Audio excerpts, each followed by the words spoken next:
నమస్కారం. బీఆర్కే భక్తి ఛానల్కి స్వాగతం. నేను పద్మ. మనతో పాటు స్టూడియోలో ఉన్నారు శ్రీచక్రపీఠం వ్యవస్థాపకులు, ప్రముఖ జ్యోతిష్య పండితులు డాక్టర్ ప్రదీప్ జోషి గారు. వారిని అడిగి మనకున్న సందేహాలన్నింటినీ కూడా నివృత్తి చేసుకునే ప్రయత్నం చేద్దాం. నమస్కారం గురుగారు. శ్రీమాత్రే నమః. గురుగారు, 15 నుంచి గురువు స్థానం మారబోతుంది. అంటే ఏ రాశులకి ఎలా ఉండబోతుంది? శ్రీ గురుభ్యో నమః. శ్రీమాత్రే నమః. దేవానాం చ ఋషీణాం చ గురుం కాంచన సన్నిభం వందనీయం త్రిలోకేశం తం నమామి బృహస్పతి. శ్రీమాత్రే నమః. ఇందాక ఒక శ్లోకం చెప్పాను. దేవానాం చ గురూణాం చ దేవానాం చ ఋషీణాం చ గురుం కాంచన సన్నిభం. అంటే దేవతలకు మరియు ఋషులకు ఆయన గురువు ఎలా ఉంటాడు అంటే కాంచన సన్నిభం, అంటే బంగారు మేని వర్ణములో మెరుస్తూ ఉంటాడు. కాంచన సన్నిభం వందనీయం త్రిలోకేశం, అంటే 3 లోకాలకు కూడా ఆయన గురువు. వందనీయం తం నమామి బృహస్పతి. ఆ బృహస్పతి గ్రహానికి నమస్కారం. బృహస్పతి గ్రహము అదృష్ట యోగప్రదమైనటువంటి గ్రహము. ఉన్నటువంటి నవగ్రహాల్లో సంపదను, స్థైర్యాన్ని, సంతానాన్ని, అదేవిధంగా ధర్మబద్ధమైనటువంటి మార్గాన్ని, ఇవన్నీ కూడా ప్రసాదించేది గురుగ్రహం. ఇక నెక్స్ట్ వచ్చేసి ఎవరికి బాగుంది అని అంటే భాగ్య గురువు. ఇది 12 సంవత్సరాలకు ఒకసారి మాత్రమే భాగ్య గురువు వస్తాడు. భాగ్యము అంటే అర్థం ఏంటంటే ఇంకా అదృష్టమే, ఇంకా దాంట్లో డౌట్ లేదు. నువ్వు ఏం చేయకున్నా నీకు డబ్బులు వస్తాయి, కొంచెం ప్రయత్నం చేస్తే ఇంకెక్కువ వస్తాయి. కాబట్టి ఈ అదృష్ట స్థానములో గురువు ఎవరికి వస్తున్నాడు అంటే ఈ సంవత్సరం తులారాశి వాళ్ళకి వస్తున్నాడు. తులారాశి వాళ్ళకి 9వ స్థానంలో గురువు మే 15వ తారీఖు నుంచి స్టార్ట్ అవుతాడు. అక్కడి నుంచి మీ యొక్క జీవితం మొత్తం మారిపోతుంది. కాకపోతే ఏం చేయకుండా అంటే ఇంట్లో కూర్చొని మీరు వంట చేసుకుంటూ మూల కూర్చుంటా అంటే నడవదు. చాలని శాలరీతోటి ఏడుస్తూ ఉద్యోగం చేస్తే నడవదు. కాకపోతే ఒక్కటి మాత్రం చెప్తాను, ఎవరికి తులారాశి వాళ్ళకి ఈ వర్డ్ వాడకండి. ఇప్పుడు ఈ సంవత్సరం అంతా ఈ వర్డ్ వాడొద్దు. ఇప్పుడు ఆటో వాళ్ళు కానీ, ట్యాక్సీలు కానీ, లేకపోతే చిన్న ప్లంబింగ్ పని చేసే కానీ, ఏ పని చేస్తున్నా సరే మీకు సాటిస్ఫాక్షన్ లేకపోయినా సరే, మీకు ఆ పని మీద వచ్చే డబ్బులు సాటిస్ఫాక్షన్ లేకపోయినా కానీ నో అని మాత్రం చెప్పకండి. ఈ సంవత్సరము నో అని చెప్పొద్దు. ఎందుకోసమంటే అదృష్టం ఎప్పుడు ఎలా వస్తుందో మనకు తెలీదు. నో అని మాత్రం చెప్పకండి. నో చెప్పారంటే వచ్చే అదృష్టం పోతుంది. అది ఇప్పుడు ఉదాహరణకి నాకు ఒక వాస్తు చూడడానికి ఒక ఆఫర్ వచ్చింది. వాడు ఫోన్ చేశారు, నేను వాస్తు చూడాలంటే 1,00,000 రూపాయలు తీసుకుంటా, ఎక్కడికి పోవాలన్నా 1 లక్ష తీసుకుంటా. గురుగారు నేను 1 లక్ష ఇవ్వలేను, నేను 70,000 ఇస్తాను, దయచేసి మీరు రావాలి, మీ కాల్ మా దగ్గర పడాలి అని చెప్పి బతిమాడు. సరే వస్తాను అని చెప్పి ఒకరోజు పని మానుకొని సరే అని వెళ్ళా. ఆ 70,000 ఏమో కానీ అక్కడ వాడి ల్యాండ్ పక్కన ఇంకో ల్యాండ్ ఉంది. వాడు అక్కడికి వచ్చాడు, గురుగారికి వచ్చి మా ల్యాండ్లో కూడా కాలు పెట్టండి, రండి, నా ల్యాండ్ అమ్ముడు పోతలేదు అని అన్నాడు.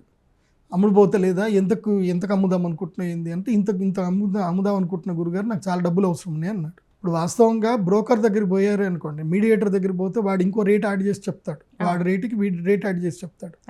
అదే డైరెక్ట్ బయ్యరే వచ్చి నాకు అవసరం ఉంది, ఇంత రేట్ ఉంది అని చెప్పి సెల్లర్కి చెప్పాడు, గురువు దగ్గర మాత్రం చెప్తాడు. నా దగ్గర చెప్పాడు, ఓపెన్ రేట్ చెప్పుకున్నాడు, నీకు ఇంత వస్తే చాలు గురూజీ, నేను ఇంత అనుకుంటున్నా, ఇంతకన్నా ఎంత వచ్చినా అమ్మదయ్యా అని చెప్పేసి అన్నాడు.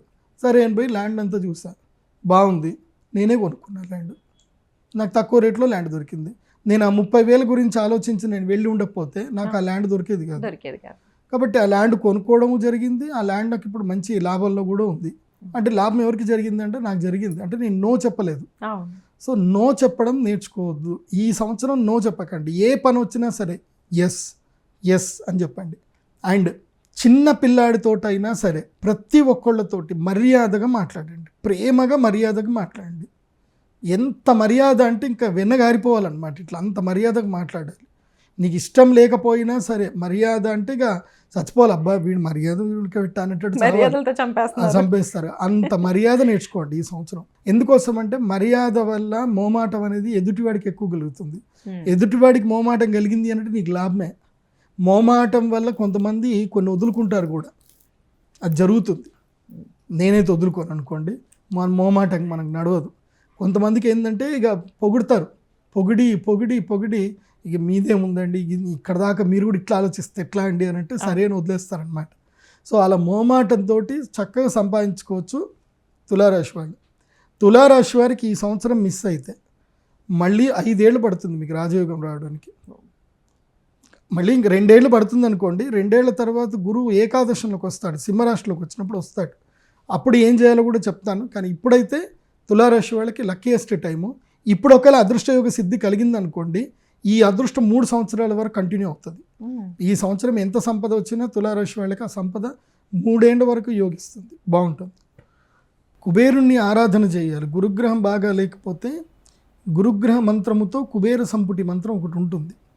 ప్రత్యేకంగా ఆ మంత్రంతో కనుక మనం యాగం చేసుకోగలిగితే జీవితంలో ఒక్కసారైనా, అది ధనత్రయోదశి కానీ అక్షయ తృతీయ కానీ ఈ 2 రోజులు చేయించుకోవాలి. మిగతా ఏ రోజు చేసినా ఫలించదు. కేవలం 2 రోజులు, ధనత్రయోదశి అక్షయ తృతీయ. లేదంటే ఒక్క ముహూర్తం వస్తుంది సంవత్సరానికి, 2 రోజులు మాత్రమే ఆ ముహూర్తం వస్తుంది. గురు పుష్యామృత యోగం, గురువారం పుష్యమి నక్షత్రం వచ్చే రోజు. ఆ విధంగా గురువు అనుగ్రహం గురించి అని మనము ప్రయత్నాలు చేయొచ్చు. అయితే గోచార రీత్యా కూడా గురువు వస్తే, జాతకంలో గురువు బాగా ఉండాలి, గోచారంలో కూడా. గోచారం అంటే ప్రతి సంవత్సరము గురుగ్రహము మారుతూ ఉంటాడు. సంవత్సరానికి ఒకసారి, అంటే 12 నెలలకు ఒకసారి గురుగ్రహం మారుతూ ఉంటాడు. ఆ మారినప్పుడు గోచారం కరెక్ట్గా ఉంటే కనుక తప్పకుండా గురువు అనుగ్రహిస్తాడు. ఇది ఏంది 100% రిజల్ట్. జాతకంలో గురువు బాగా ఉండాలి, గోచారంలో గురువు రావాలి. అది కాకుండా దశ కూడా గురు దశ నడుస్తుంది అనుకోండి, ఇంకా దానికి మించిన అసలు ఇంకా తిరుగులేదు వాళ్ళకి. 100% అంటే 100% వాళ్ళకి మేలు జరుగుతుంది. సో ఈ 3 కేటగిరీస్ అబ్జర్వేషన్ చేసుకోవాలి. ఒకటి జాతక బలం, రెండవది గురుబలం, ఇప్పుడు గురువు ఎలా ఉన్నాడు ఎక్కడున్నాడు అని తెలుసుకోవాలి. మూడవది దశాబలం కూడా చూసుకోవాలి.